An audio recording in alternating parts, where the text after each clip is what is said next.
Ladles and jelly spoons, welcome back to Badgerworks. Today, this. Okay, it's probably not what you're expecting. Believe it or not, inside this model, or inside this box, is a model. And this is what we're going to be building today. So, let's get on with it.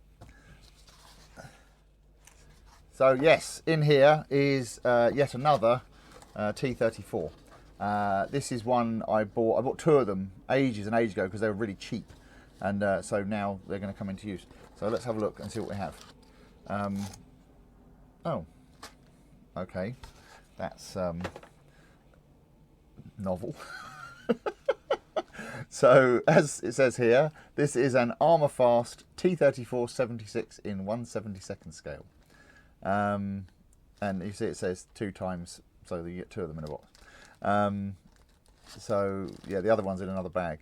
But what we're going to do is we're going to use this for our Belly Tiger, White Tiger diorama.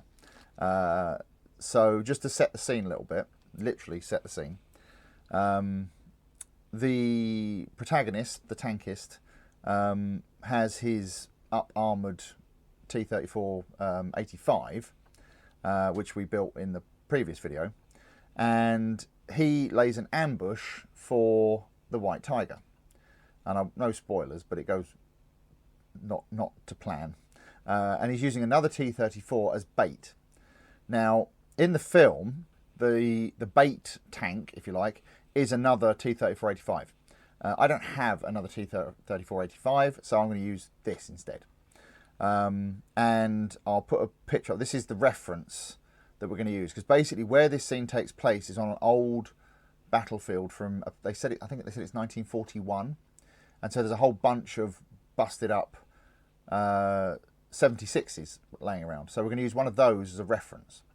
But basically what happens is our protagonist ends up hiding his tank behind the other tank after it gets destroyed, and they sit there, you know, bricking themselves basically, while the White Tiger absolutely pummels the, you know, snot out of this wrecked tank.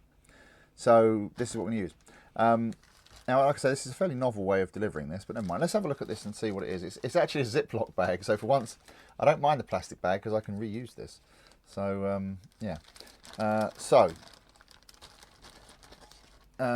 what's that? Hang on a minute. We'll get to this in a minute, I think.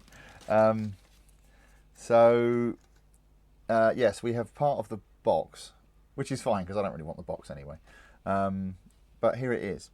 So, as I said, this is an Armourfast kit. I've never heard of Armourfast before. And when you compare this to the Revel one we built previously, this is a very, very, very simple kit. This is much more akin to the Tiger starter kit that we used for the original tank. Now, oh, hang on, it's got some, what's that on there? Armourfast SU85 plus T34 SU100, made in England. That's a novelty. Copyright 2007. Wow, okay, so it's quite a fairly old kit. And I have to say, considering the age of it, it looks pretty good. There's a few little bits of flashing here and there, but really not much at all. Yeah, very nice. Now, you're going to love this. The only other thing in the box was the instructions. Are you ready to see the instructions? They are quite complicated.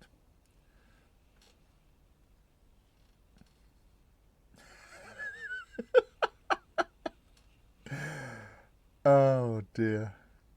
And do you want to know the best of it? These aren't even the right instructions for this kit. Look, let me see if I can show you. So, the tracks on this, as they were on the Tiger, are basically one piece. We'll get to that later because that's going away. And what they've got, and I don't know if you can see that or not, but they have 2 of the road wheels. They protrude slightly further than the rest. And on the hull, again, let me see if I can catch the light so you can see this. There, you see? There's a couple of minuscule, like very shallow recesses on each side that catch those road wheels, which is actually quite clever. but that's that. But on the plan here, if you actually look here, you see it says, oh, there's a slot on each. There's 2 slots, and it's like, no, there isn't. And also the turret, it says that there's a pin that goes into the hull and then one that goes into the base of the turret. No, there isn't. What you've actually got is this turret piece here has a pin on the underside that goes through the whole thing, that goes through the turret ring and into the hull. So yeah, anyway, it doesn't matter. I mean, it's like, say, look at it, you could put that together in your sleep. So here's the thing. We're going to make some changes to this kit. Like I say, we're basically going to be destroying it.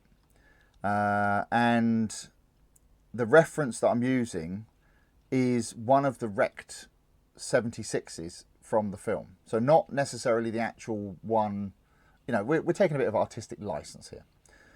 So I'm using one of those wrecked T34s as a reference, but I'm not trying to recreate that. I'm just using it to give me ideas. So we are going to be setting this thing on fire electronically. I'll get to that later. But the first thing I want to do is look at these tracks. So let me get the tracks off the frame, and we'll figure out how we're going to, because I want the tracks broken. So we'll figure out how we're going to do that. So give me a minute. Right, so here's our tracks, or one of the tracks, and the hull. And you'll see I've made some modifications to this. We'll get to that in a minute.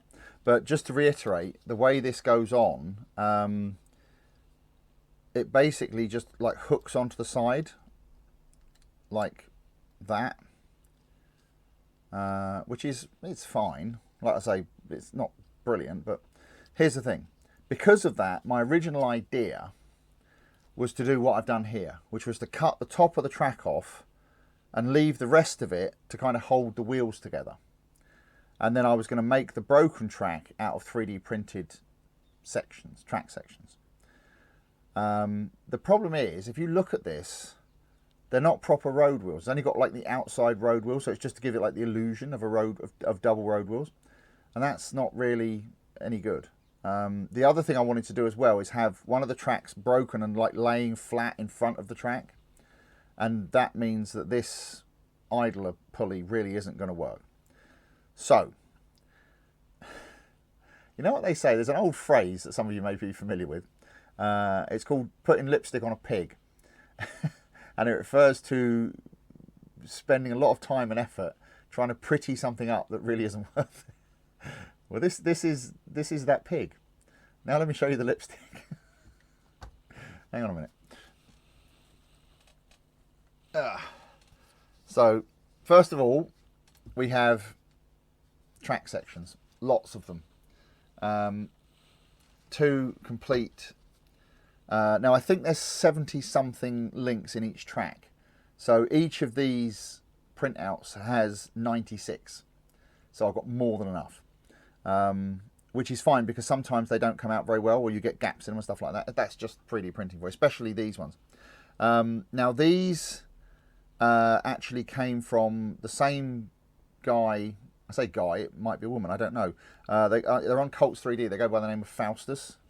And they do tons of armour stuff. I'll put a link in the thing if I remember. If I don't remember, remind me. But I've bought quite a lot of stuff off this person recently. They must be loving me. Because I bought the Tiger tracks, the waffle tracks, and these tracks. Now, these are not waffle tracks. These are the early T34 tracks. After looking at these wheels, I have also gone out and bought all of this stuff. So what we've got here are drive pulleys and idler pulleys and road wheels, double sets of road wheels. I don't know whether you can see all that. It's not very easy to see because they're all black, but you know. So this means that we can actually do, you know, a much better job. But it also means that I need to figure out a way to attach these wheels where this was. And I don't think that's going to be too difficult. So I'm going to be doing a fair bit of this off camera because it's going to be tedious. But what I want to do first of all is mark where the wheels go. Basically just hold that in place. And then I'm going to mark, just put a little pen mark in the center of each wheel.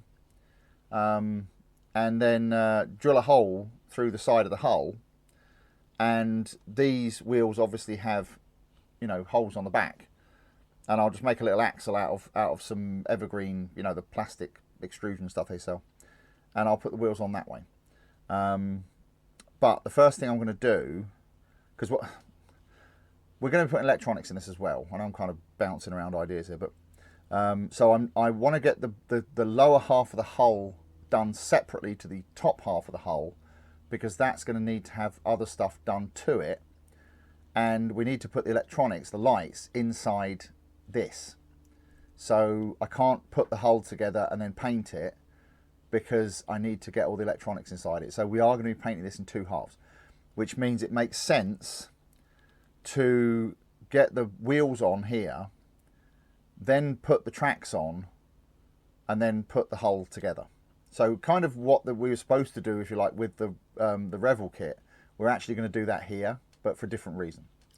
So let me get all of these track sections, track links off of this where they've been printed, and then we'll look at what we're going to do with these wheels. Right, I've got all the track bits done there, so that was fun. So what I'm going to do now, before I start putting the tracks together, is I need to start working on how to get the wheels attached to the hull. So what I'm going to do, I've done some measuring, and the wheels, I've got one here, the wheels basically need to stand off from the side of the hull by about 3 millimeters. So it's 3 millimeters from the side of the hull to the hub on the wheel, because the hub is actually recessed slightly. Just for info, the track actually protrudes 1 millimeter past the road wheel, and then I'm allowing another millimeter for clearance, and then another millimeter or so to actually get us into the hub.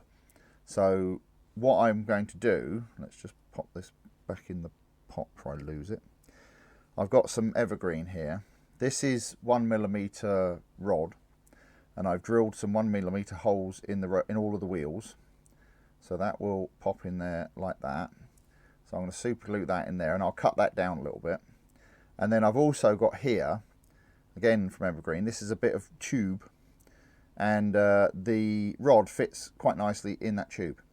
So what I'm going to do is I'm going to cut some pieces of this 3 millimeters long, and then glue them in the appropriate places on the hull, and then drill through them.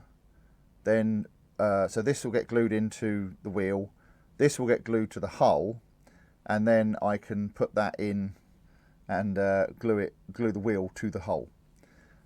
So what I also need to do before I do that is paint the wheels and paint the hull. So, but I want to get these bits on first, so that, because obviously these are white, and I want to paint them the same colour as the hull, just hide them, you know. This won't matter so much because this will actually go through this, so I don't need to paint this. So I need to cut these, and then stick them on the hull. Easy. So I think the easiest way to do this, well, I say the easiest, a way of doing this, is if I mark a 3 millimeter,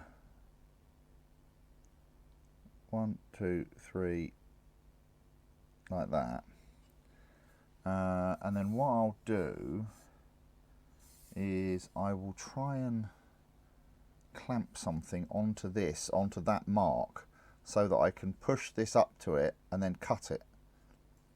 I think that's going to be the easiest way to do this, because I've got to do, how many have I got to do? 14? Yeah, 5 road wheels, or 10 road wheels, 2 idlers, yeah, 14. So I need something to clamp onto that, and I don't quite know how I'm going to do that. I know what I could do. I just had a brilliant thought. I say brilliant, it's not really brilliant. It might not work. I'm going to take one of these coffee stirrers, cut it down to length. Yeah, that'll do. Because it just needs to be something for this to kind of butt up against. Stop laughing at the back. And then what I'll do is I'll get a bit of tape and tape that down. Let's use some of this.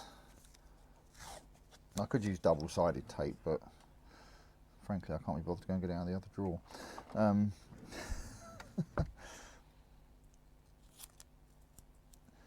I'll just use a bit of this masking tape. So what I'll do is just pop that on there, probably cut this piece in half, and that'll be enough for both actually. And then we'll pop a bit on that end, like that, and then we'll put that down there, like that.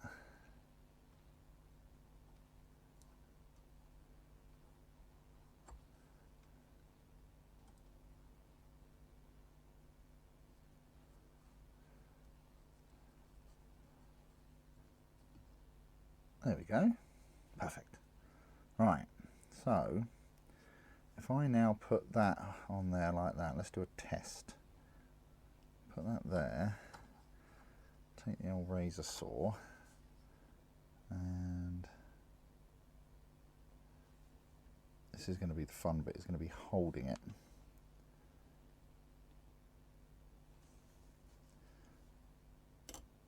Oh, actually, let's use that side.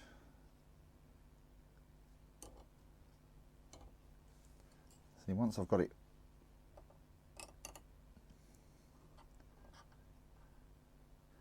trouble is, I know what's going to happen. I'm going to cut this and it's going to ping off, and I'll never see it again.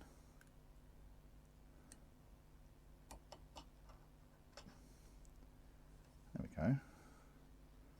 Oh, perfect. I'll tell you what will work. If I hold this, right, let me put that to one side so I don't lose it. If I hold that with that,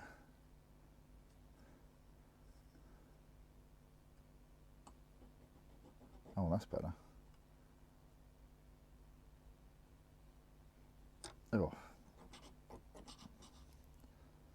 actually what I've got to be careful of is doing that. That wasn't a good idea.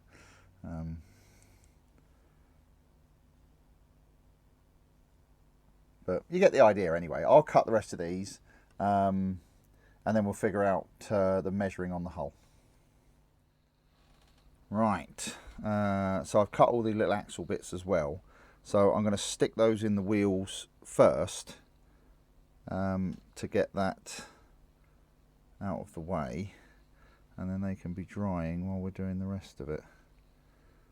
So that goes in like that, you see, and then we can let these dry while we're doing everything else. Once again, these bits that I printed are actually 1/35 scale that I've scaled down 50%. So they weren't designed to be printed this small. And what that can mean on occasion is some of the detail looks a bit odd. Not ridiculously so, but it can cause issues when you're printing because they're not meant to be this small.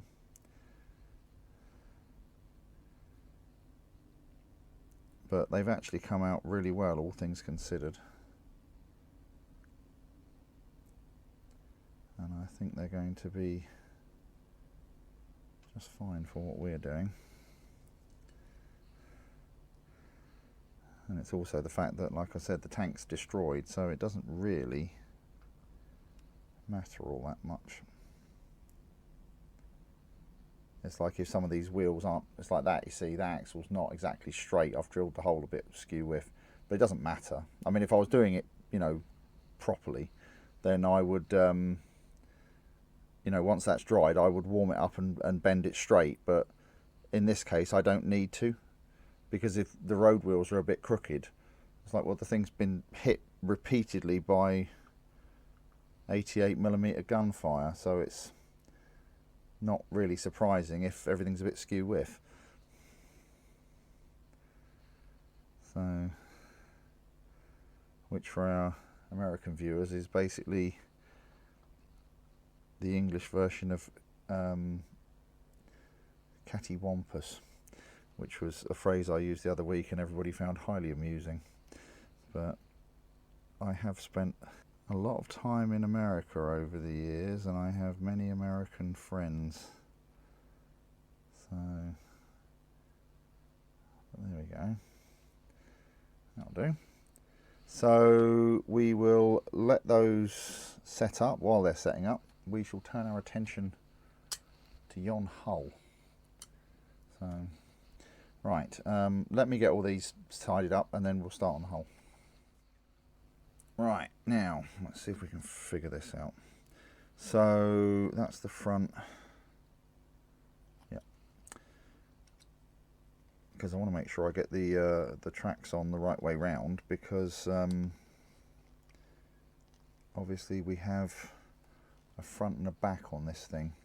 Now, one of the problems that we're going to have on this back wheel here is normally there's a bit that sticks out here, and obviously this doesn't have it, so we might have to figure something out for that.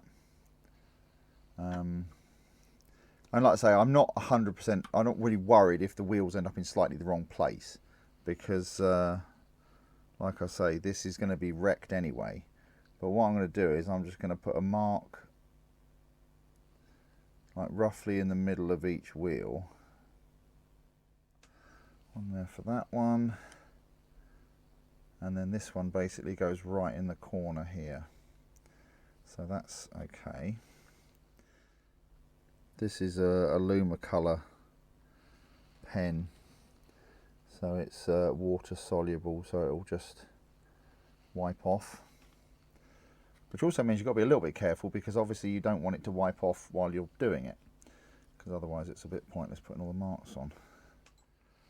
I've had these pens for, they're Staedtler Luma colours, and I've had these for years. It's got to be at least 10 years, and they work perfect. I don't use them very often, but they work great. They've never run out. Not one of them's run out. There's 4 in the set, and they also came. Hang on, let me show you. They come in this nice little box, you see. The black one's not in there because I've got that permanently assigned somewhere for reasons. But yeah, they work really well. They're just like dry white markers, but just like fine tipped ones. Right, so now the road wheels are all the same height. So basically what we need to do, I think what I'm going to do is I'm just going to put these just at the bottom like that, because this is like halfway, so I'm just going to put them like that. So what I shall do, this is going to be hilarious doing this. Let's get some glue. And let's see if we can do. Now the question is, do I put the glue on with my left hand and hold the things with my right hand, or do I put the put these on with my? I think it's easier to do it this way, actually. I need more light. Hang on a minute.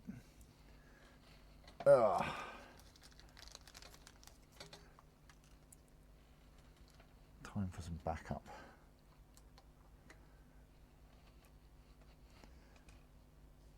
That's better.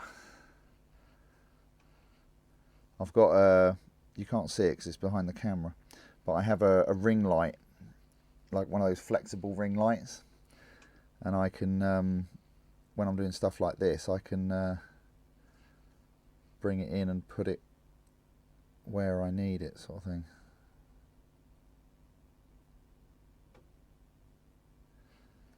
Yeah, that'll work.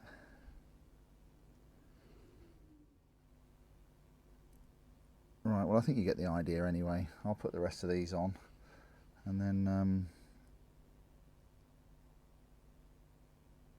I think the next thing to do after that is paint the wheels while this is drying, and then we can paint this afterwards. Right, so there's the hull done, or the lower hull anyway. So I've just thrown some primer on it, so that looks alright. And what we're going to do now is paint the wheels. So you've seen me do this before, but we're going to start with this XF85 rubber black and just do the whole wheel.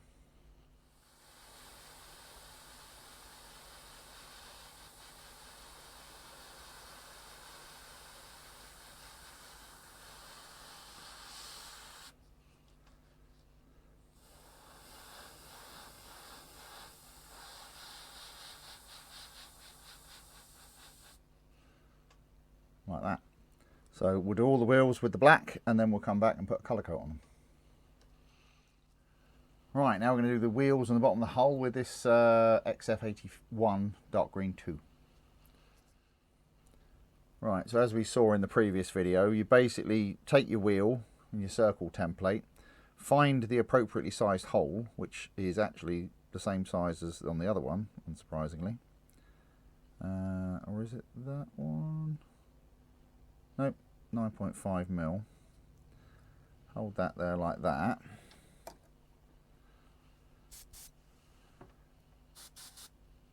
And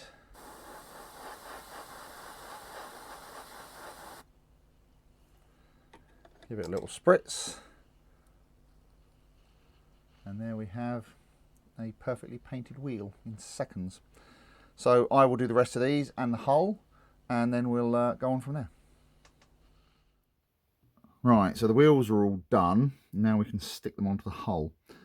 So yeah, obviously this is all painted. I also drilled a hole in the bottom for the wires to go through for the lights we're going to put in later.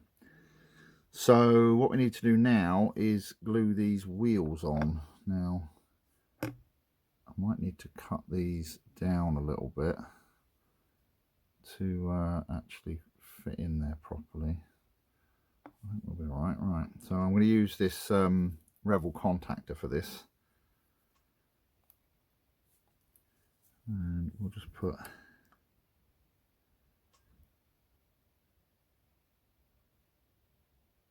some of that in there, and then pop that in like that. We'll try and get it somewhere near straight if we can, but if it's, like I said, if it's not, it doesn't really matter. In fact, the wheels being a little bit crooked would actually be, you know, beneficial in this case. So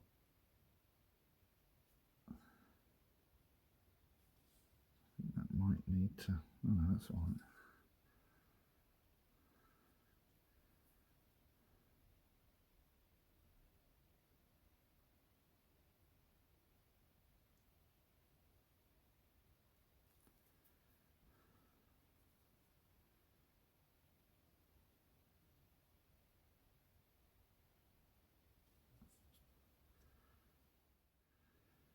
Right, see, that could do with being cut down a bit, but at the same time that is actually now lining up with the road wheel, so I think I'll leave that as it is. You see, that idler sprocket could do with being a bit further forwards, but it really can't go any further forwards, so it will have to do like that. And as I say, it's one of these things that, you know, this thing's been absolutely pummeled. So, right, we'll let that one dry and set up, and then I'll drill some holes in the other side and I'll put those on. Right, so we've got the wheels on, and now we've got the fun bit. because now we've got to build the track. So I've got all of my track pieces laid out, as you can see. There are 68 links in each track, so I've got 34 of each laid out, and now I've got to figure out how to do this. So what I want to do is I want to make the tracks in a couple of sections so that I can take them off and paint them and then put them back on. So I'm not going to glue the tracks to the wheels yet. I'm going to glue the links to each other, but not to the, or try not to glue them to the thing. You know, I may well end up doing that by accident, but you know, whatever. So this is where the fun's really going to start. So what we want to do, because this side I'm going to have the track broken, and it's going to be extending out like it's fallen off the idler pulley at the front. But we need to start at the back here, because this is where, you know, basically we need to get the teeth engaged with the drive sprocket. It doesn't really matter if they don't, because the track's broken, but you know, ideally that's what we want to do.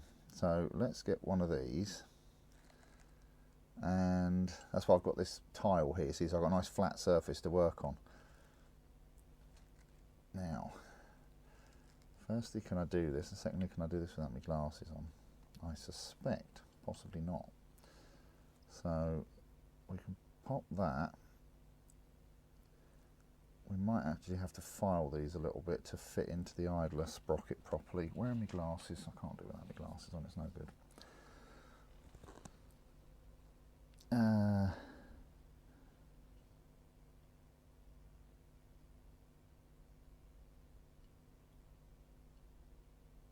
Oh, that will fit in there, that's nice. I did check, but obviously I've painted it since then, so... right, now let's get one of these. Oh, this is so fiddly. This is another one of these, like, why am I doing this? Right, so...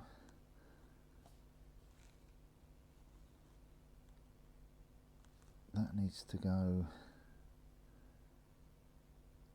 like that. Now let's see if I can glue that on without A, gluing it to the wheel, or B, gluing it to my finger. I apologise for the awful framing, but now I've laid everything out, I've realised I laid it out in the wrong place. Let me just move this camera a bit, so hopefully you can see what I'm doing. Because what I'm going to do is I'll do this one, I'll get started, just show you what I'm doing, but then I'm going to do it off camera because it's really awkward doing it with the camera in front of me. But you know, we'll figure it out. Right, I think what I'm going to do is I'm going to take that out of there, he says. There we go. Right, now we lay that down like that, and we hold on to it with these tweezers, and then we get a bit of glue, and we put that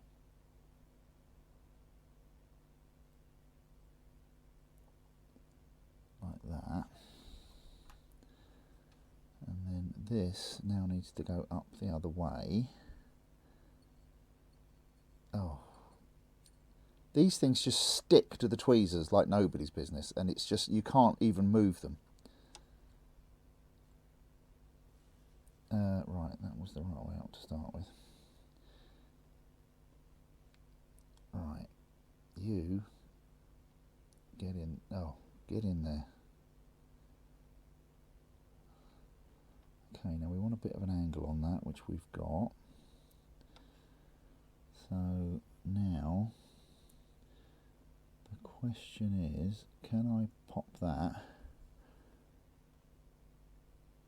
back into there?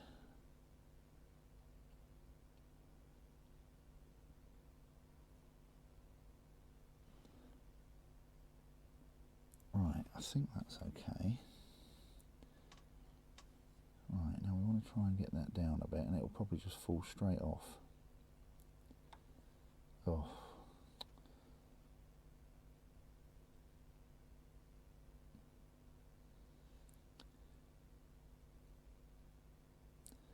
I think we're all right. It needs to go a bit more.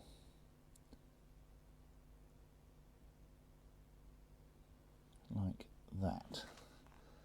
So there you go, that's following the wheel a little bit. It can be loose at the back, it doesn't matter, because as I say, the track's broken, so it's fine. So now, let's try and get that back out of there, like that. Oh dear, this is going to be awful doing this. Now, get off of the tweezers. I think the tweezers are a bit sticky is the trouble. Now, glue there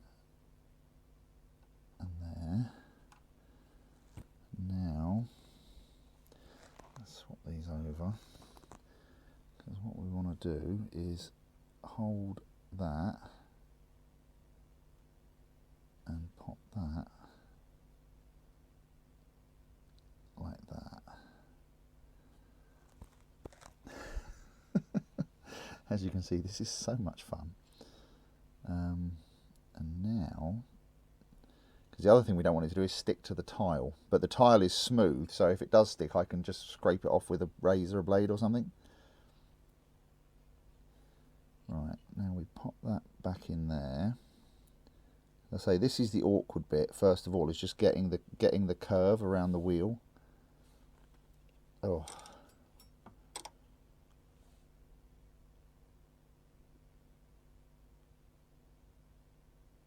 Like that. Because if I was just putting these on, it'd be fine, because I could just push them into place and leave them. But that's not what we're doing. And what I'm not entirely sure about is once that curve happens, whether I'll be able to get this section back off again.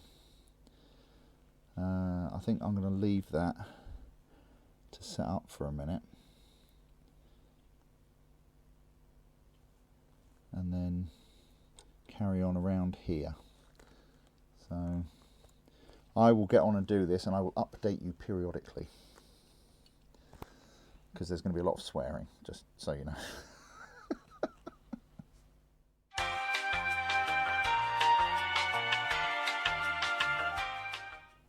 Right, I promised you updates, and an update is here.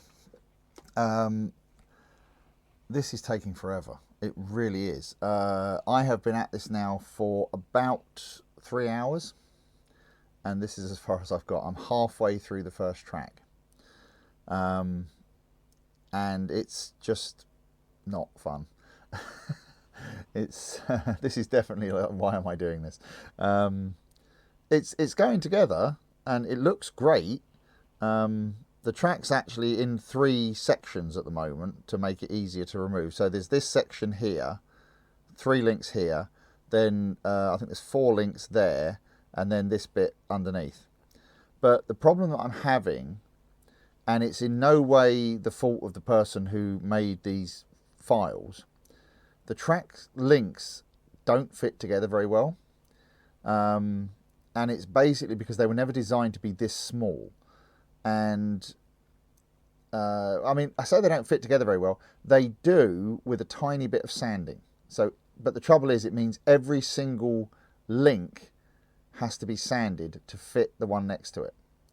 And that is just really eating into the time. To fit the actual links together takes seconds, but it's the sanding. You've got, you know, it's taking like 5 or 6 minutes to do each link.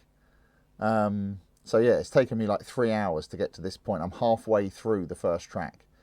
So yeah, I'm just going to keep plugging away at it, and you know, it'll be done when it's done. So yeah, I'll be back when it's finished. Yay, this is so much fun.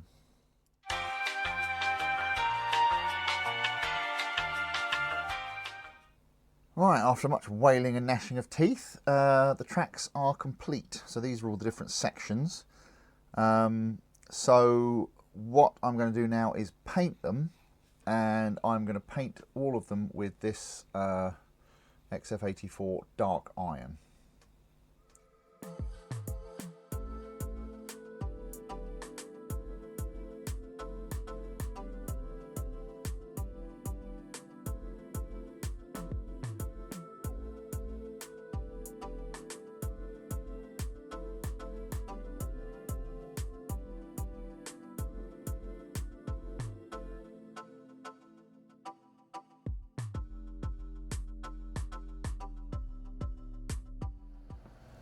Right, that's all dried up now. So the next fun bit is going to be actually getting these tracks on without them breaking too much. So let's see what we can do here.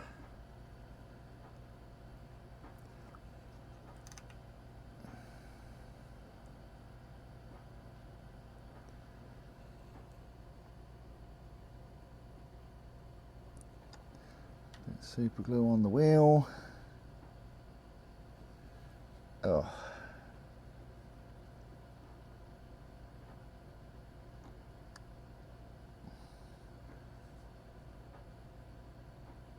Oh, good grief.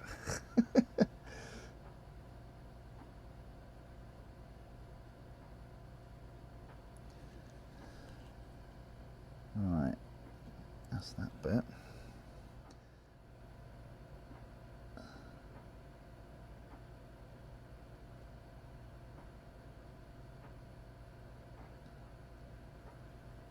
That.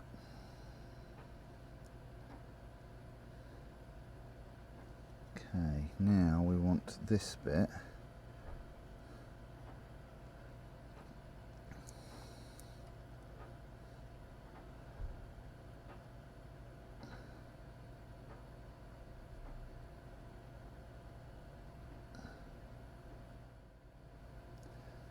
Right, and that goes that way round.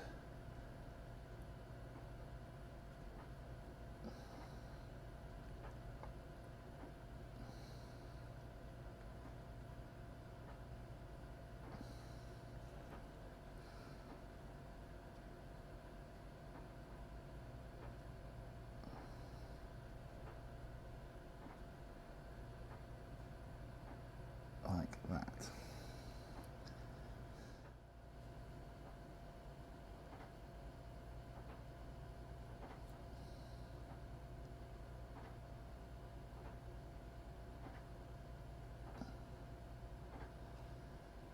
There we go. That looks all right, doesn't it? So I'll put the other track on, and then we'll carry on from there.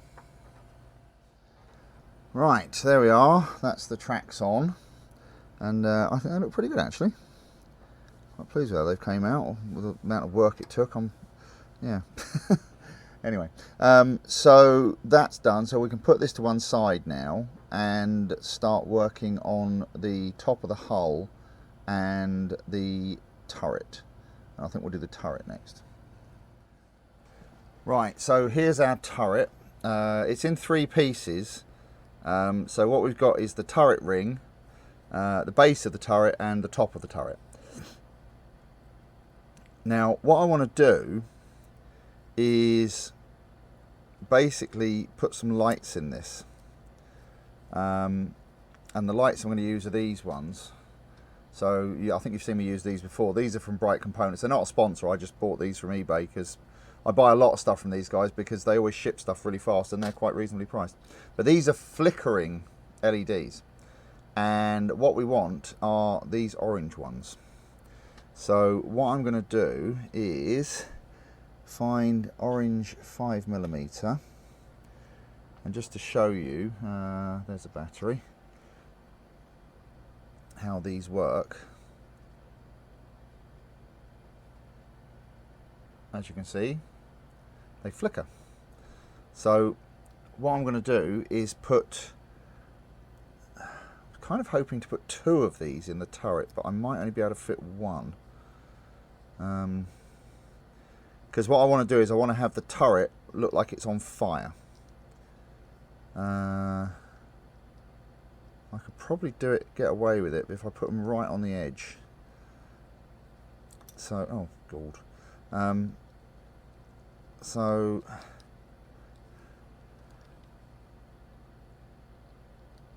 one there and one there. So let's get a pen, and I just want to mark it roughly about there, and then the same on the other side.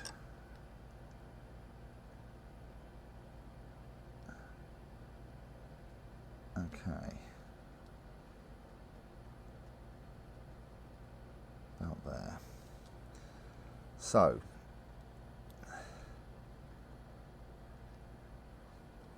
I'm going to drill a couple of 5mm holes through this. I'm going to go through both of these pieces first of all, and then the hole on the underside I might enlarge it slightly, but we'll see. Let me drill these out first, and then we'll see how it goes. I was going to say, let me grab a scrap of wood, but I've given all my scraps of wood to Katie. Of course I have. I'm going to try and do this under the camera. I don't know if I'm going to be able to or not, but now for this beast. Yes, I am using a cordless drill for this. What I really should do is take them and put them in the drill press and do it. It'd be much easier. But we'll see how it goes. Now let's turn that round a bit. That's better. Now let's see if I can do this in front of the camera without breaking anything or drilling into my fingers. Oh.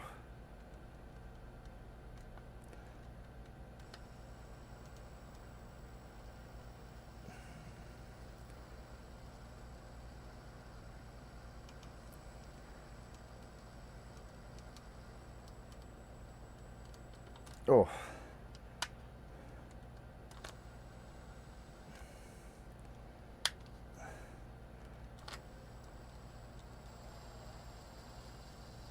Right, I think we've got it. That's it. Whew. That was fun.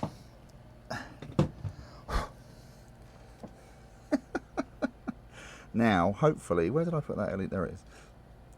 You see, that will now fit through like that. And I think that will actually work. I don't think I need to bother messing about with drilling out the turret ring. I've just realised, just purely by accident, oh, never mind. There's a flat spot on these LEDs. On the negative side, there's a flat spot, so you know which is negative and which is positive. And now I've dropped these on the floor. Hang on. There's you see how these fit together? So there's a little like dog leg in it, so they fit together. And I've just realised that the flat spot fits perfectly up against that to line up the LED, purely by accident. The other one won't do that, I can tell you that right now. But anyway, there you go. Let me drill out the other one, and then we will go on from there, because we're going to start needing to adjust the hull as well. Right, so that's both of those holes drilled out.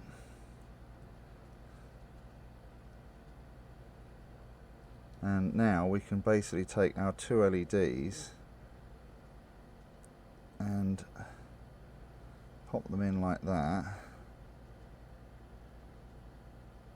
Oh.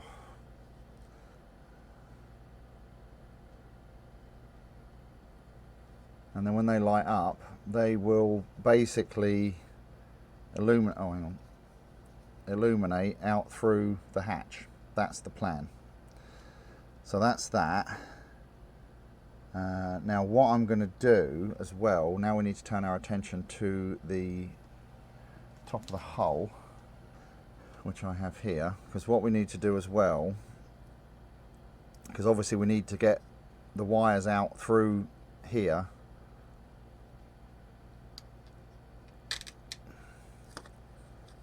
and you know, because at the moment all we're looking at there is plastic.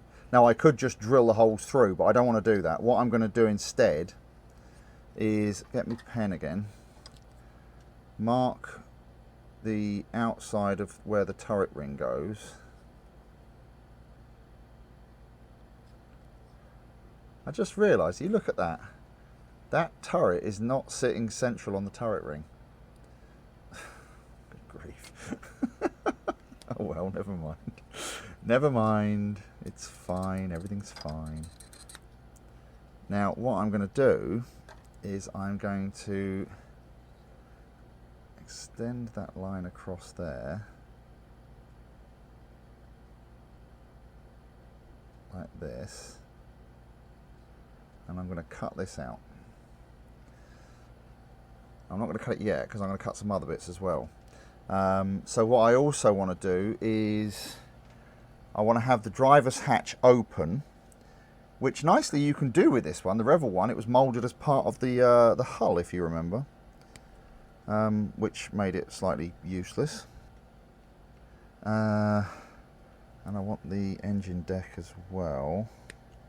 Now the plan is, and I don't know if it's going to work yet, I don't know if there'll be enough space inside, but the plan certainly is to have the hatch open. So I've got to cut a square hole in here. So this, you'll see there's that little line there. There's a groove on the back of here, which is where the hatch goes. So if I just pop that on for a minute, he says, not being able to make it fit. Get on there. Right, so that goes like that. So we can do the same thing again, get our pen and mark the extremities, as it were. Kind of like that. Now obviously we don't want to cut as far as that line, that's just so we know where not to go. So I'll bring that in like that. And across the front there.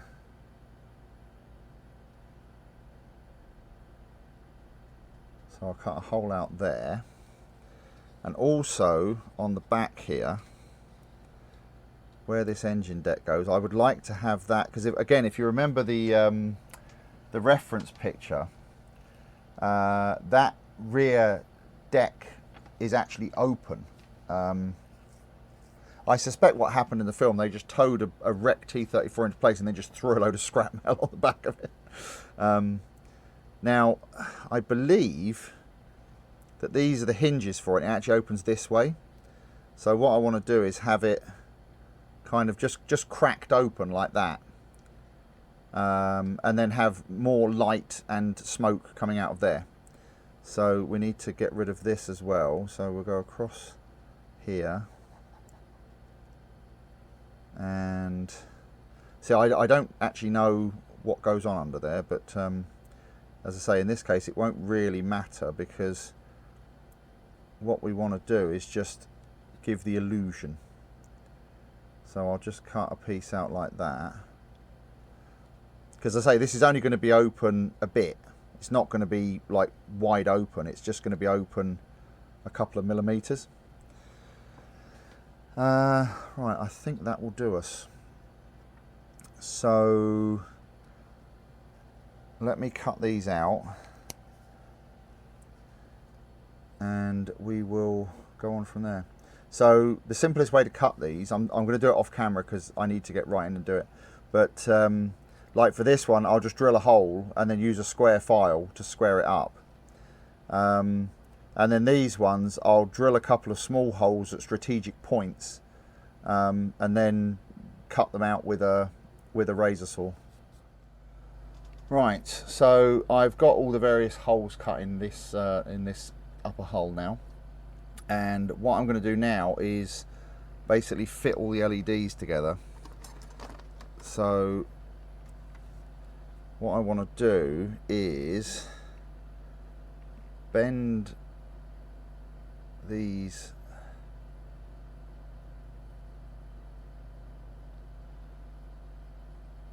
legs in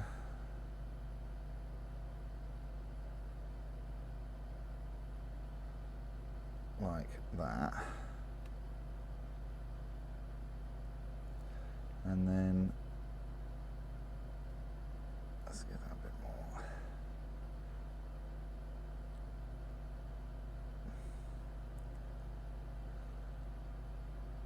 Bend that like that. Bend that one like that. And we should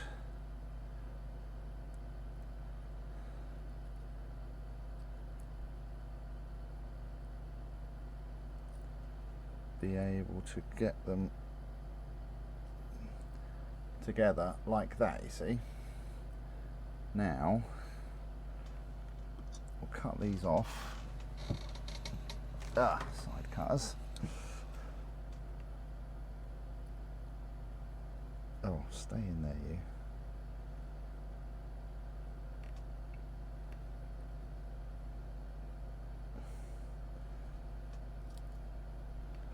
Like that. And then we can solder those together with a bit of wire.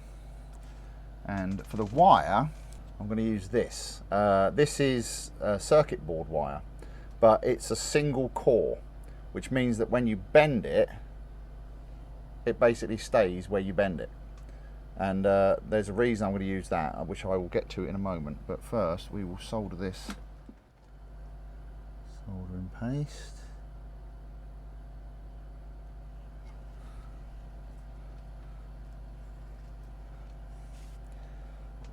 Solder.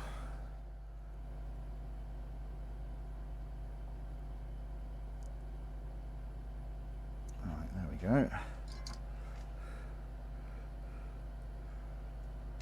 Like that, you see. And then I'll do the same on the negative. And then I'll show you how I'm going to wire in the rest of it. Right, so let's pop this back into the hole.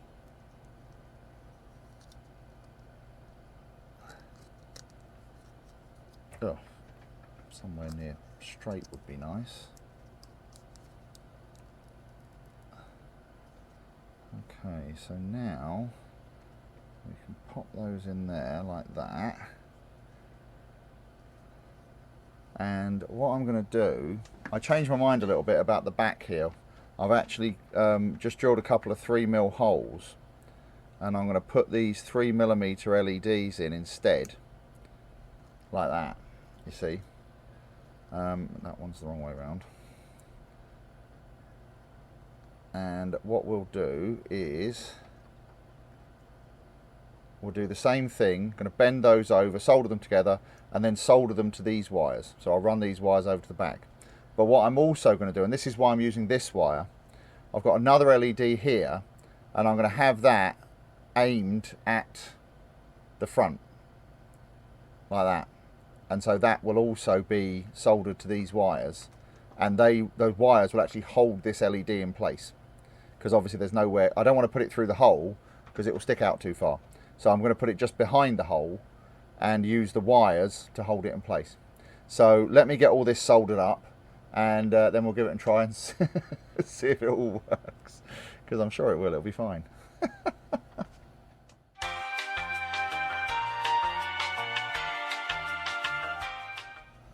Right, well that's all of the LEDs in place. So let's see what it looks like. Plug in the battery.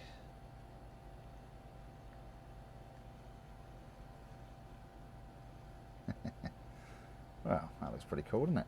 I'll tell you what, let's just for fun, let's pop the top of the turret on. And we'll just pop this on over the back here. I don't know if it'll stay there or not. Probably not. That'll kind of go on like that. Yeah, that looks alright, doesn't it? And it's shining quite nicely out the front as well. So what we can do now, and the nice thing is, hang on, let me just unplug this. You can actually pop these out. So we can paint it without having to worry about masking up the lights. So, but this is why I use that stiff wire, you see, because everything basically just stays in place. So yeah, and I've added a battery connector on the end of it just to make it a bit easier when we put it all together. I'll have to make the hole in the bottom of the chassis a bit bigger, but that's not the end of the world. The next thing we need to do is start distressing the top. So that's next. Right, so as I said, now it's time to start breaking this thing. So what I'm going to do is I'm going to remove various bits of the track guards mainly. So I've got my razor saw here. Now what I'm going to do quickly is get this back in. Oh, try not to break it while I'm doing it.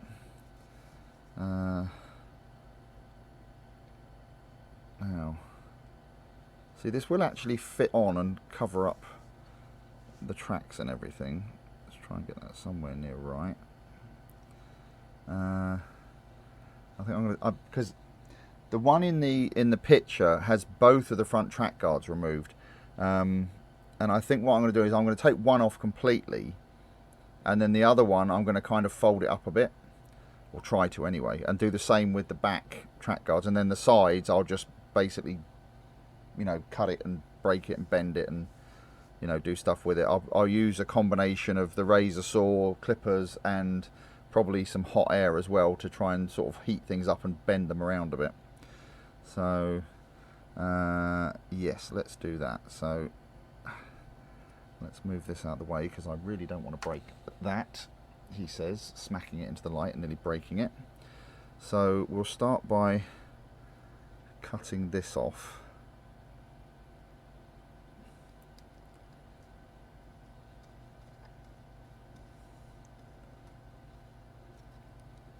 Let's make sure I'm going roughly in the right direction. Yeah, that's all right. So I say it's awkward doing this in front of the camera, but you know, YouTube and all that.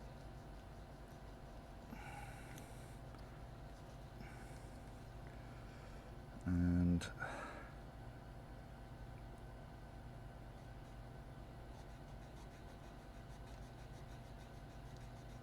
this is why I'm doing this before I put the you know, like the hatch cover on and stuff like that, because this would just get right in the way. Yeah, like I say, I've got quite the collection of razor saws now, so, but to be fair, this is the one I use the most. Right, that should,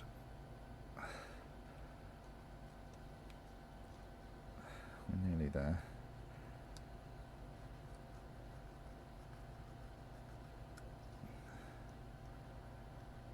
That's it. I can clean the rest up with a knife. And then this one,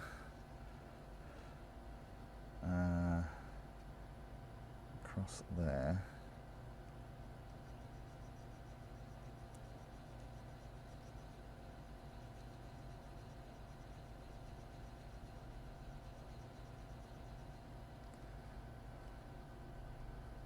And then we've got to try and cut down the front here.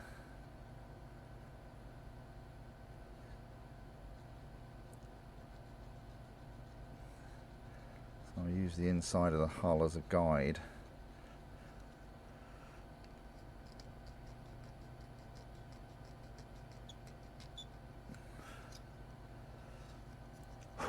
This is the one trouble with this one, because the blade is so thin. It's got this metal bit in the middle to support it, which means it has a very shallow depth of cut, which can be a bit of a nuisance, especially when you're doing things like this. But it does mean that it works a lot better, because I think the blade on this, I can't remember exactly how thin the blade is, but it's less than 1 millimeter.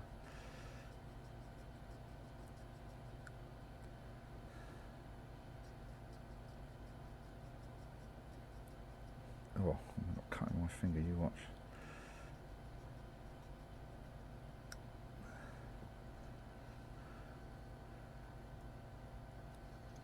Right.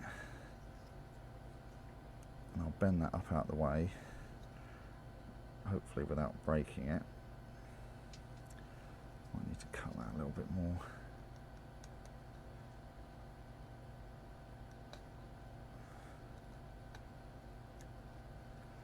Okay, let's score that a bit more.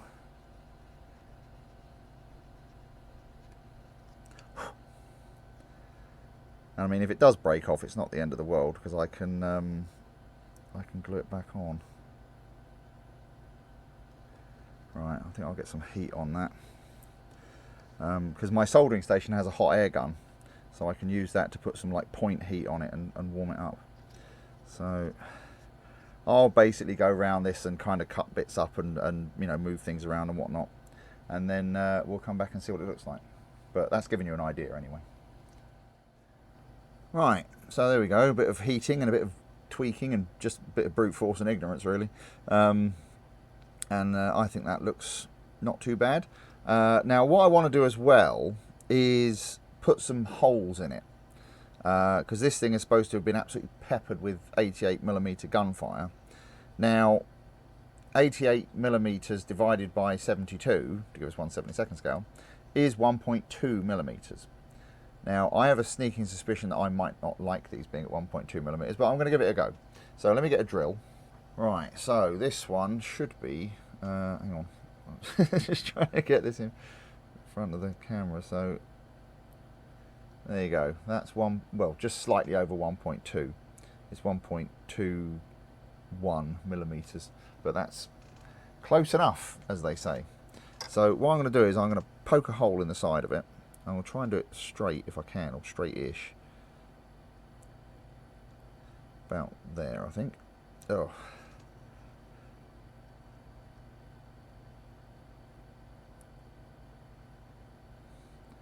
And we'll see what that looks like.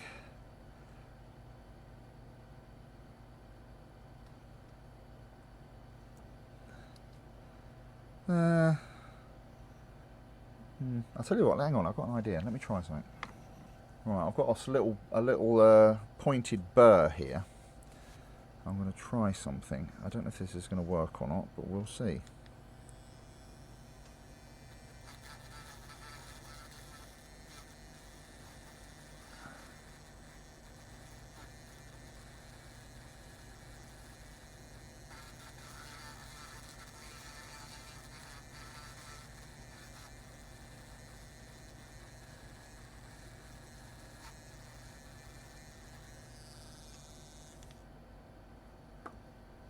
Yeah, that looks alright, doesn't it? Okay, well, I'm going to poke some more holes in the side of this and in the turret, and then I think we can start sticking bits on this, I think. Right, let me drill some more holes and then we'll go from there.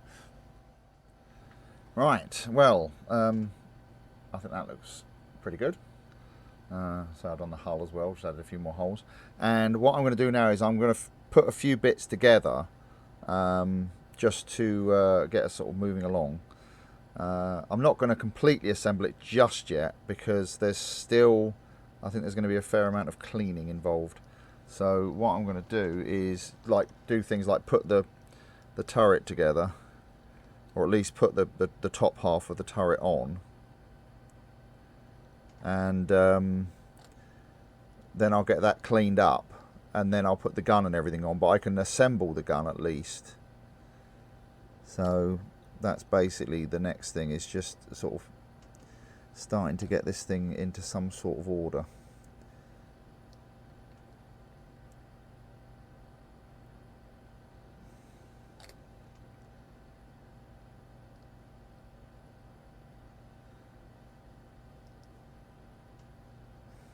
Because it's like there, I think there's going to be a big gap there on the front when I get this together, so I want to clean that and fill it before I put the gun on, because this bit here basically plugs in there, but it doesn't cover the sides, so we'll let that dry. But I can put the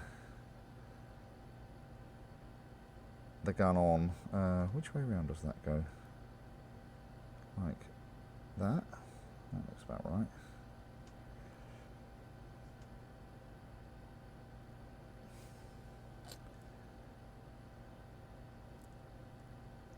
that can go on there, and then we can put the gun in. And yes, I did drill out the end of the gun because why not? Oh,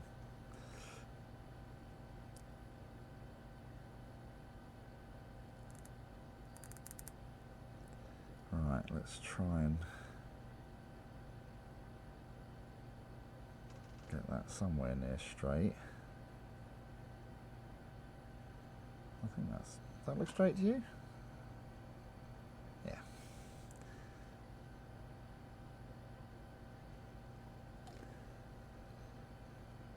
Because that goes in there like that, and as you can see, if I put that next to it, there's going to be some big gaps that are going to need filling first. So now the other thing is this one, because this does have the ammo box, or the the storage boxes, and this one's got one kind of just like laying on the side. And I honestly think in this film what they've done is they've just towed some T34s into place and then just thrown scrap at them. So it wouldn't surprise me in the slightest. But yeah, I might dress them up a little bit more. We'll see how it goes. But I'll finish cleaning these parts up, get some filler on that turret, and then put the rest of it together.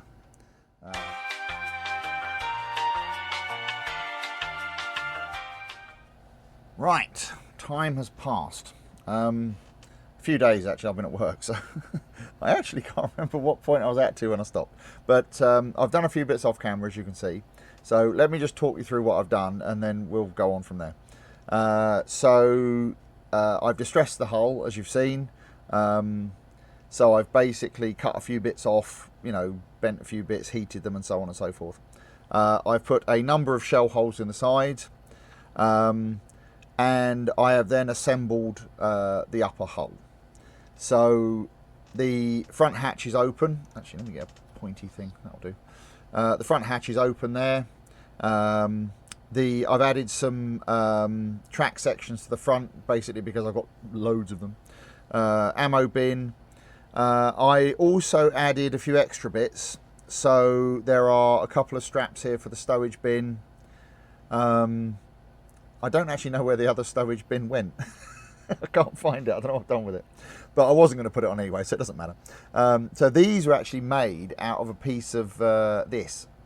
Now this is, it's basically the feed mechanism, if you like, for some plugs, like PCB plugs. And they come like on a roll of this, and this is so that a machine can pick them up and pull them through. So what I've done is I've just cut a couple of little strips off of that and filed them down. But the other thing you can do with things like that, if you don't have something like that, which you probably won't, if you have any old photo etch frames, so like if you've bought photo etch and you've used the bits, if you keep the frame that they come on, you can use it for stuff like this as well, because you can cut it with scissors. I've also added some grab rails to the turret. They're not fantastic, but they're okay. This one I broke, as in deliberately broke, because obviously where the shells hit it there. So, and that is about it for this. So the next thing, the turret is not attached, by the way, it's just sitting on there. The next thing we need to do is paint this thing. And to start that process, we are, as we did with the lower hull, going to use our, not that one, that's dark iron. I picked up the wrong bottle. Where is it? There it is. We're going to use this XF81 dark green too. It's been a long day. Leave me alone. I'm going to paint this.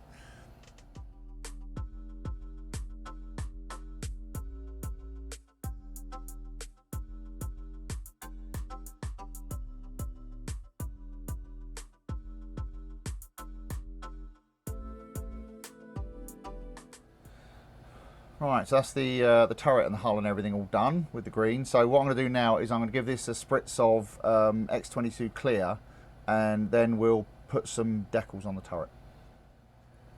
Right, so after the clear has dried with a bit of help from the hairdryer, once again we're going to apply some decals with the help of our Hobby Boss salamander.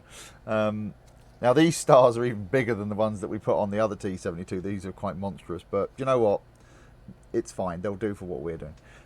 So let's get this into the water a bit quick. So I've got my little air wick burner over here just to warm the water up. If you don't have one, they're very well worth looking into. It's a great way of having a small amount of warm water for applying decals and things without having to, you know, boil a kettle or, you know, whatever. And again, our Mr. Marks setter, as we always use. So let's put these rather monstrous decals on here and see what happens.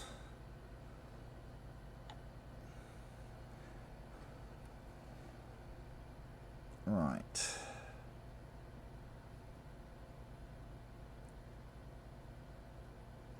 Get on there. Right, let's try and get this somewhere near straight.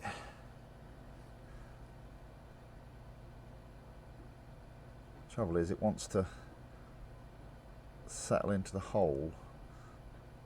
Stop laughing at the back.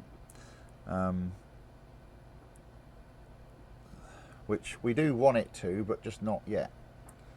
Right, hang on. Let's move that up a little bit.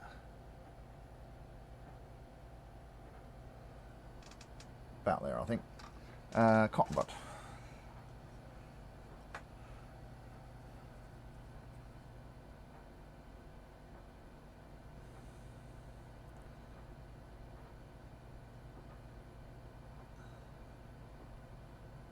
There we go, that'll do for that one. Let's do the other side. And what I'm going to do, once these have dried, is put some more X22 over the top to seal them. But what I'm also going to do is I'm going to take our little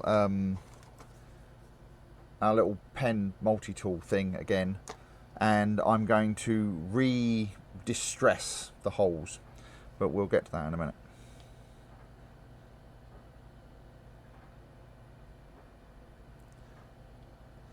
Right, let's get this one off the paper. And ideally you really should sort of slide these into place, but for little ones like this it's fine, you can just pop them on like that really. Right, let's straighten that up, because that is definitely listing to port somewhat.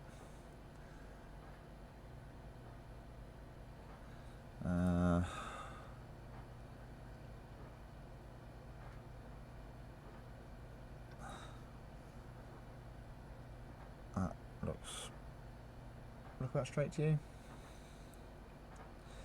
I think that's near enough.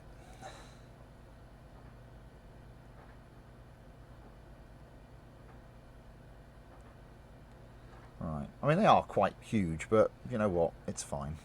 So like I say, we'll let these dry, we'll hit them with some more clear, and then we will re-distress these holes a little bit. Now the thing is with these, when these rounds hit, they do actually cause a significant amount of splintering around the hole. It's just basically the shock of the round hitting the side of the vehicle actually causes like flakes of armour to come off, splinters basically. So you will get a lot of sort of discoloration around the outside like that. And again, it'll, like, you know, pull the paint off and all that kind of stuff. So that'll do for that. Let's do this hull again. And what I want to be very careful of here, I'm going to do this one first, because what I don't want to do, and I probably will now I've said it, is knock these off.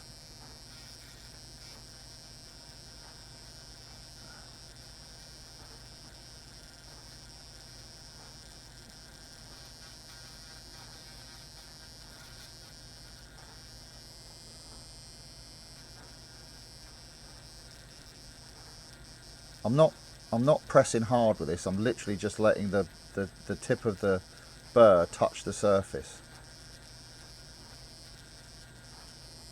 As I say, this is only plastic. It, you know, it doesn't take a lot to mark it.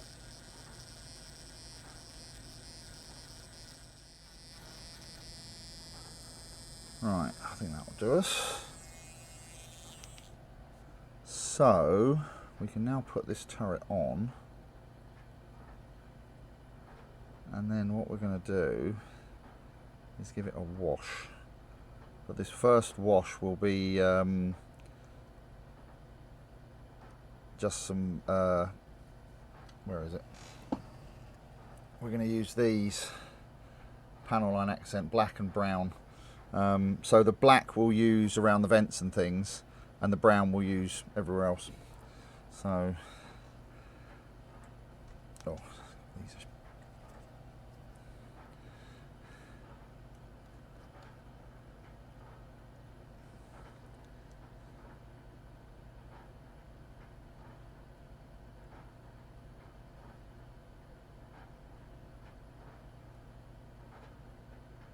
so these vents aren't as well defined as they are on the Revel kit, but we're going to put a lot of dust and things on top of this, so it doesn't really matter that much.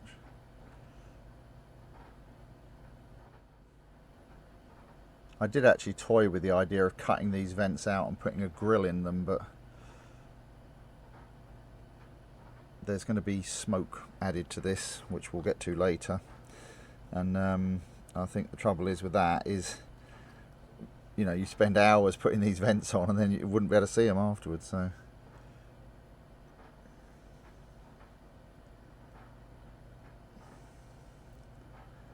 we're going to use quite a lot of this, just to basically make the most of what detail there is on this thing.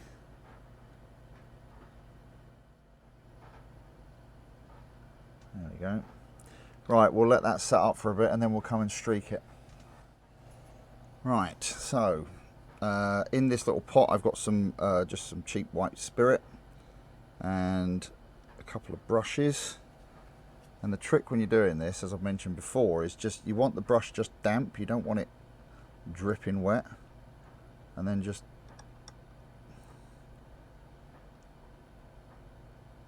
like that.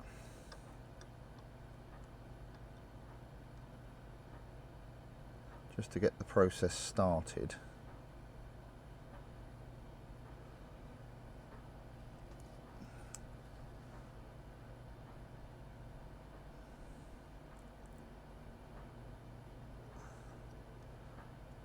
Hopefully you can see, I hope the camera's picking that up, but you can see just how it creates those nice little streaks of different colours.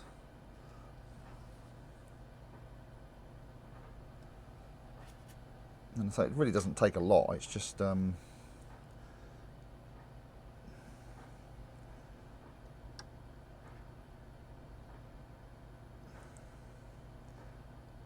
enough to you know, break it up a little bit and create a bit of variation. Get rid of that line there, because there's a nasty little line of dried.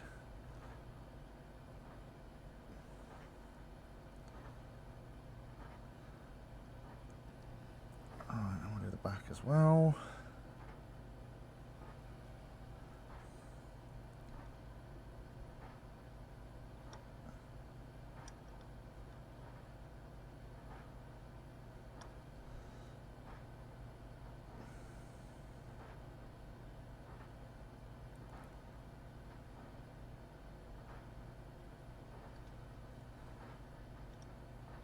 So it's a very subtle effect, but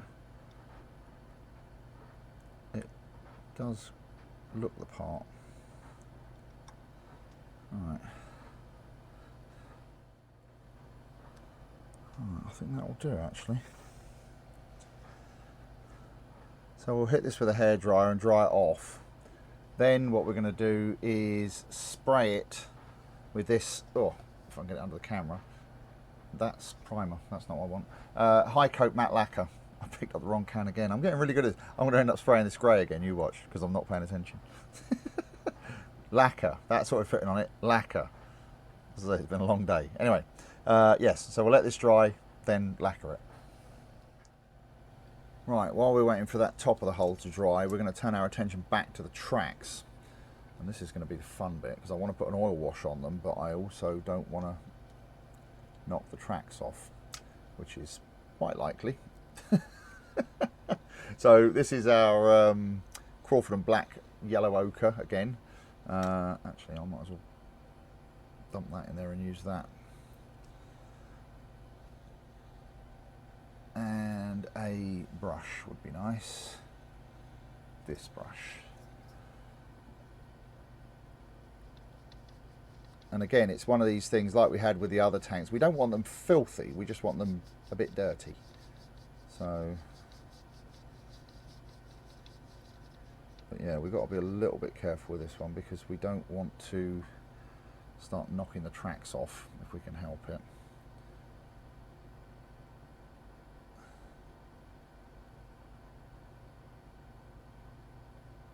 Which, like I said, in all fairness, is quite likely, but we'll just do what we can.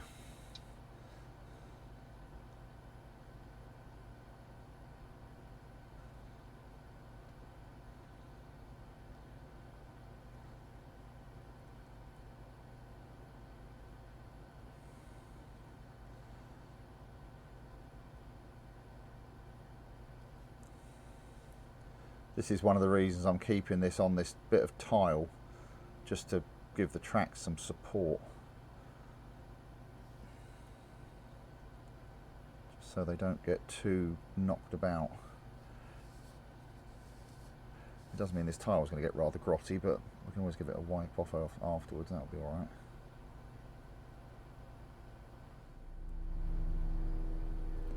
Alright. That will do for that. And now what we'll do is get our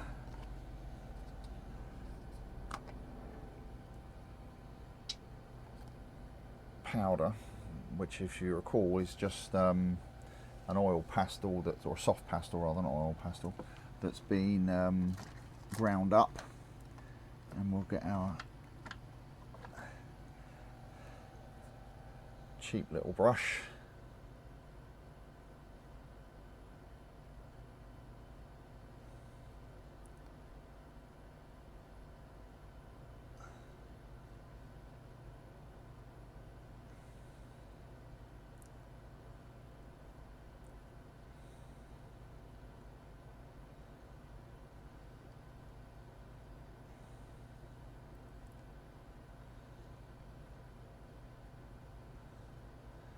Go around the wheels and the track.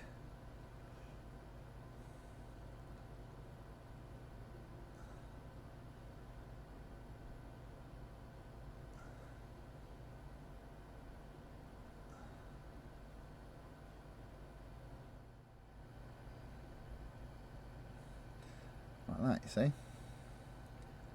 Looks right, doesn't it? Right, let's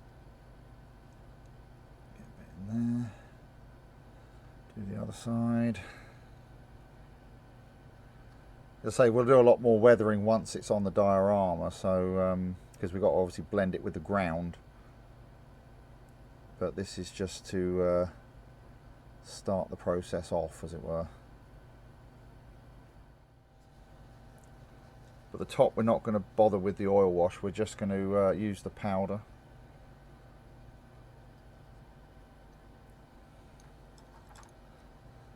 Oh, if I didn't drop the brush on the floor.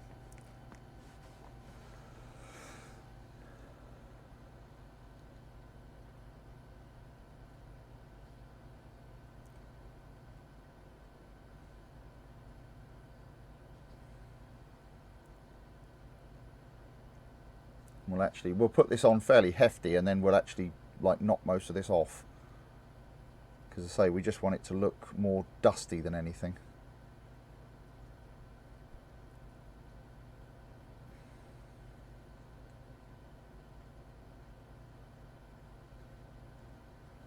There's a few other little tricks we can use as well.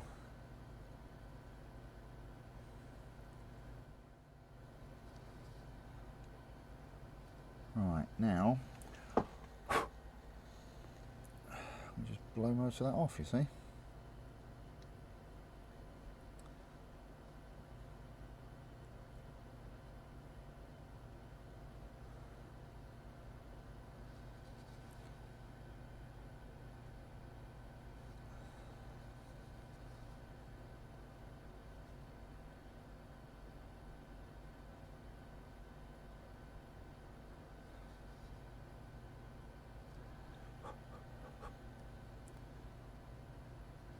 we go. Now, what I want to do as well is get some of this. This is what that stuff is. It's basically just ground up one of these. And we're going to get some black. And we take a knife and we just scrape like that, you see.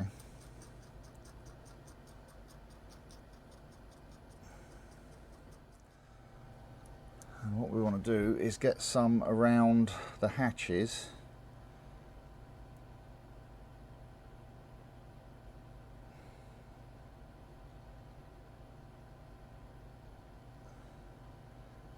Just to create a bit of soot on the burny bits.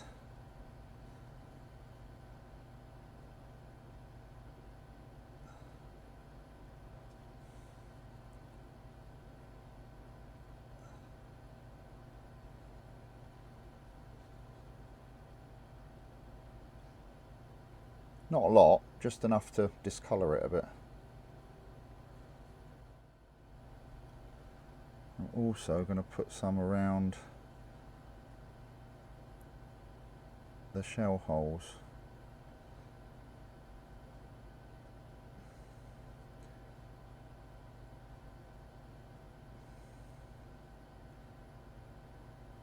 And this may look very extreme, but when I blow off the excess, you'll see what's happened.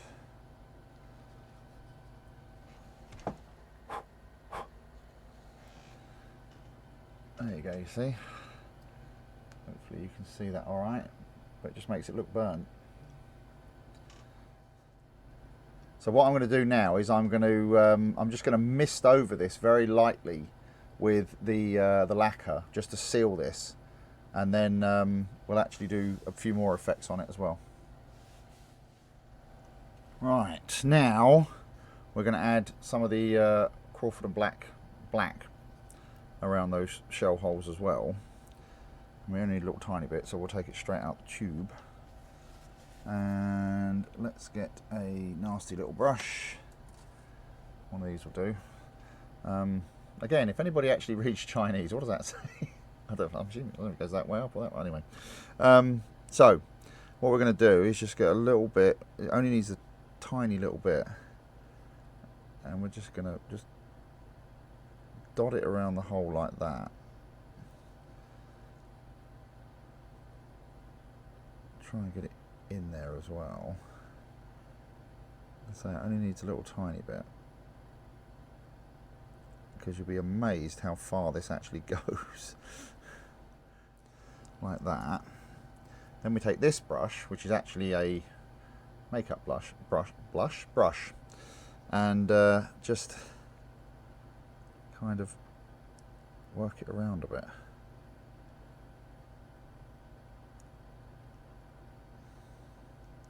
You see how far that spreads out?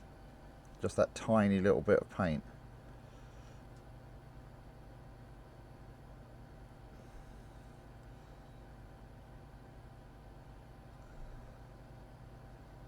So I'm just kind of going in like a circular motion around the hole, just to create some like scorch marks like that. This one's going to be fun right next to these, because I really don't want to knock these off.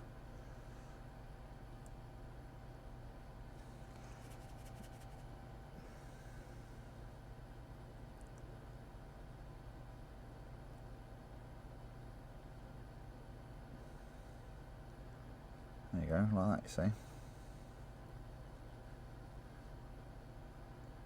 just blend it in.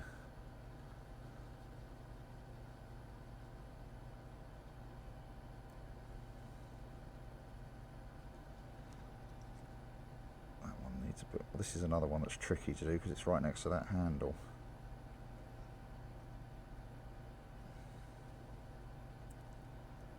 There we go. So what we'll do now is we'll let this all set up, and then I'm trying to think of the best way to proceed from here, because we need to do the smoke effects, and I don't know whether to do that after I've put this all together or before. but I'll have a little think about it. Right, so I just, while I was off camera, I wanted to try a few bits for this smoke effects, and I got a little bit carried away. But fear not, I'm going to show you what I did here, because I actually want to make a few little changes. So what I've been using is this stuff. It's called polyfill, and it's basically like cushion stuffing. So you find it in cushions and soft toys and stuff like that. And I had a bunch of it that I got from somewhere. I can't remember when. I think my daughter did one of those like Build-A-Bear things, and this was some that was left over, so I just kept it. And originally I was going to use it to make a tree ages ago, and it never did. And anyway, it just seemed like it'd be useful for this. So as you can see, it looks pretty good for smoke, but there's a few little things. So let me just plug the battery in quickly, so you can see what I'm talking about.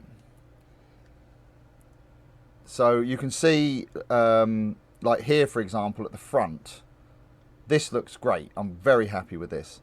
The engine compartment looks okay, but this on the turret I'm not overly keen about. So let me just take this bit out if I can. And I think what I need to do, there's not really enough light coming out of the turret. So I think what I'm going to do is I'm going to try and open this hatch up a bit more, which is probably going to be an absolute disaster. But I think it's going to need that. So I'm going to leave these other bits in for now.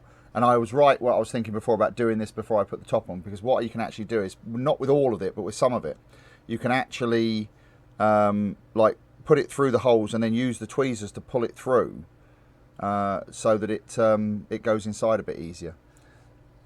Stop laughing at the back.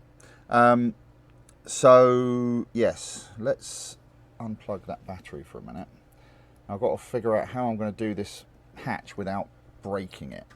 And I think, let me turn this around. Oh, actually I'll take that bit off as well. I think what I'm going to do is I'm going to put some... oh, hello, the missus is here. Oh, tea. Car. Nothing you. Yes, sorry, that was... so yeah, what I'm going to do is I'm going to put some of the solvent glue, wherever it's gone. What have I done with that? There it is. On the join, and that should hopefully soften it and allow me to move the hatch, he says. So we'll just put something like that, because this isn't actually Tamiya extra thin. This is actually a solvent. It's called MEK, methyl ethyl ketone, and it's really nasty stuff, but it makes great glue. Now let's see if we can open this up a bit. Oh, this is going to be interesting. Oh no, it's going a little bit. I might have to do this off camera because I'm going to need to brace everything to get it to...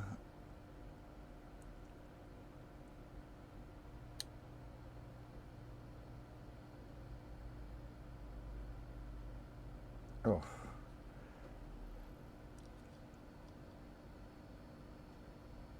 Oh. The trouble is with this solvent is once it cures, it basically welds the plastic together, and so it basically makes it all one piece. So what I've got to try and do is get the solvent to melt the plastic again so that I can move it.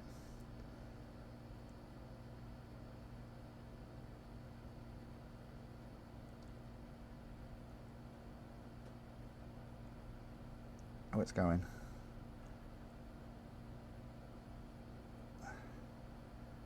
Come on.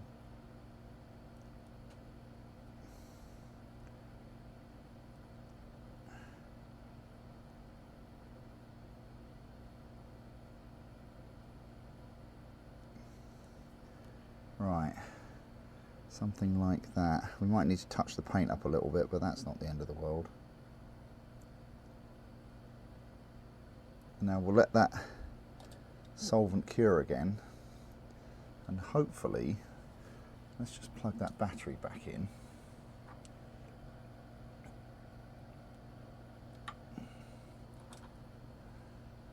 That should get us a lot more light out of the turret.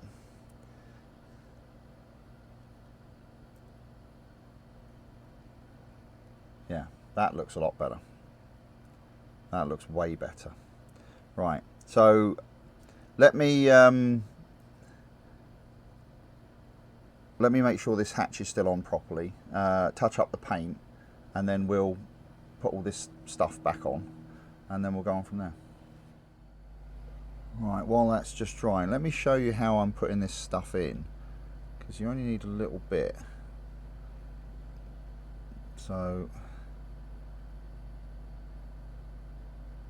what I've been doing with these holes on the sides is just twisting this up like that.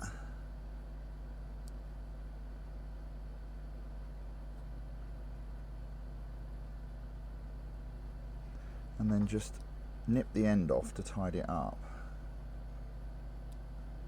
like that. And then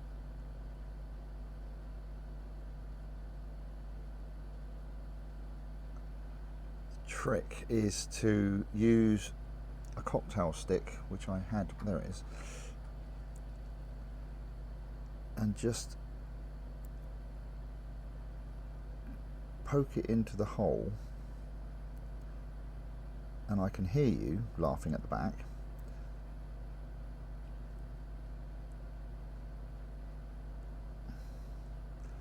Like that. It actually goes in fairly easy. And you see there, it's just started to come through. So now we get a pair of tweezers and just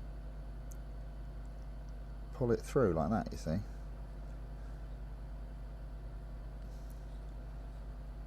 And then try and sort of finagle it all into place so it all looks like it's going in the same direction.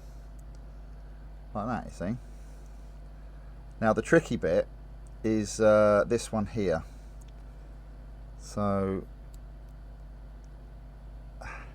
like I say, this is why I think this was better doing this with the top disconnected, as it were. Where did that bit go? Now, see, this bit here at the front went on really easy, and it absolutely looks great. So if I might just pull that through a little bit.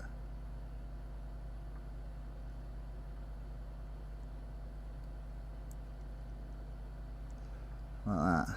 That looks fantastic, that front bit. I'm very happy with that bit. Now,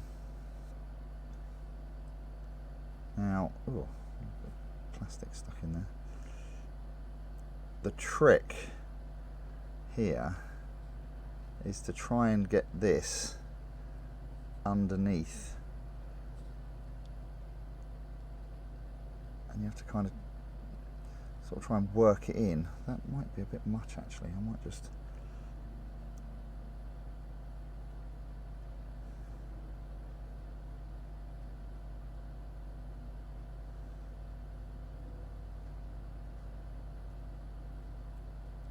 so you can just kind of tease this out and kind of fluff it up, and it looks very smoky. Oh. And then try and work it in underneath this hatch, which is easier said than done, I have to say. I want to try and get it down the side. I want it to look like it's coming out the sides as well as the front, which, like I say, is easier said than done.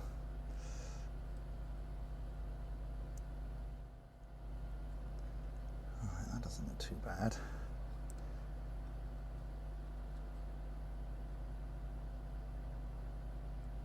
Right, now, where did the other bit go? There it is. I'll try and get this bit into the turret.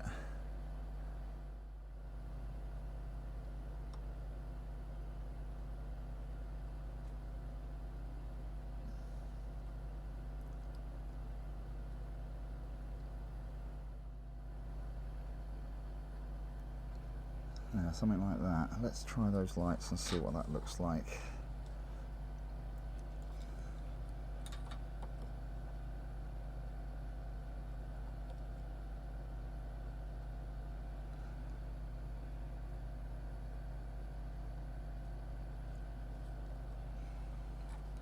Oh, that looks much better. Yeah, that's way better.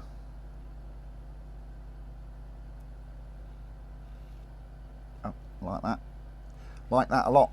So what I'm going to do now, and I'll do this off camera because, you know, you don't need to watch all this.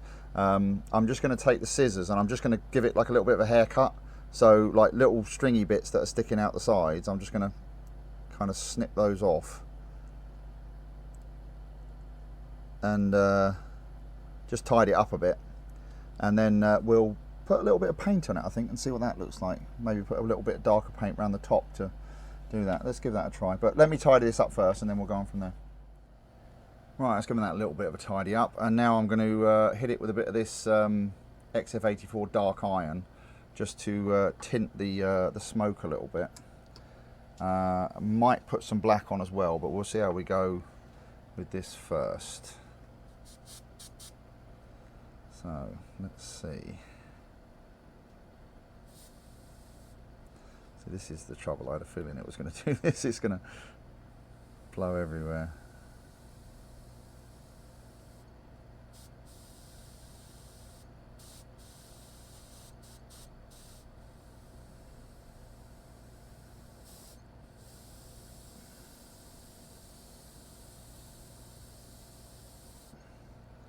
Yeah, that looks all right.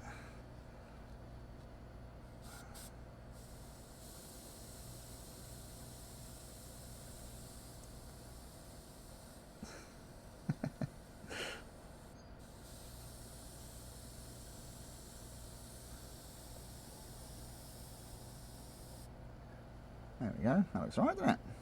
I'll put a little bit more on and we'll see what it looks like. Alright, that looks alright. Just poof this up a little bit more.